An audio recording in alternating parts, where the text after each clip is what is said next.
Hey, it's James the Forager here, and today we're cooking with a coastal delight called Sea Purslane, one of my favourite coastal ingredients. In this video, we're cooking a Sea Purslane sauce with roasted veg and salmon. As always, let's start by foraging our ingredients. We're picking sea purslane out by the coastal marshes.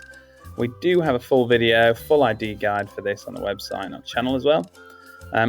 After we've collected it all, we're just going to get the very tops when we're out picking. They're the freshest bits. We'll kick off things in the kitchen by preheating the oven at 180°C and grabbing an oven-proof dish. To this dish, let's add some mouthwatering ingredients. We'll start with 2 onions quartered, half a cauliflower cut into bite-sized pieces, half a butternut squash peeled and cubed, and then 2 smashed cloves of garlic. Now we'll pop that dish with those veg into the oven and we'll let it roast for about 10 minutes just to start softening it and roasting it off nicely. Once that timer goes, we'll take the dish out, give it a good stir and season it. Now we'll place 2 salmon fillets on top of the roasted veg and back into the oven go. The salmon, any juice is going to drop onto that veg and it's going to roast so nicely. We'll pop it in for about 10 more minutes, and whilst that veg and salmon is reaching perfection in the oven, let's shift our focus to the creamy sea purslane sauce. First, we'll prep the ingredients for this. We're going to finely slice half a sweet cabbage. We're going to clean the sea purslane to remove any woody bits because we don't want any woody stuff in there. We want this to be the best, freshest sea purslane. So for cooking this one, we'll heat a pan.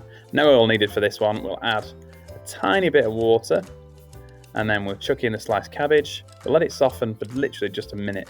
We want it to be super tender and full of life. Now we'll chuck in the sea purslane and cook it for a further minute, infusing those herby, salty flavours into the sauce.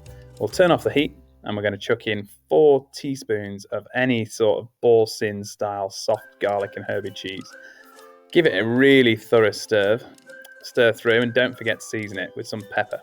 We don't need to add salt because we've already got salt from our sea purslane. The result of this is a really velvety smooth sauce, which is honestly so good. That alone, that sauce could go on top of loads of different things.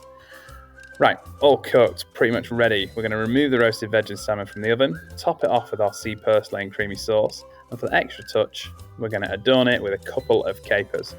Of course, dandelion bud capers, if you're feeling fancy and you've made some early in the year. And we're there. It's dinner time. Our Sea Purslane sauce with roasted veg and salmon is ready to be enjoyed. Happy cooking, and of course, happy foraging.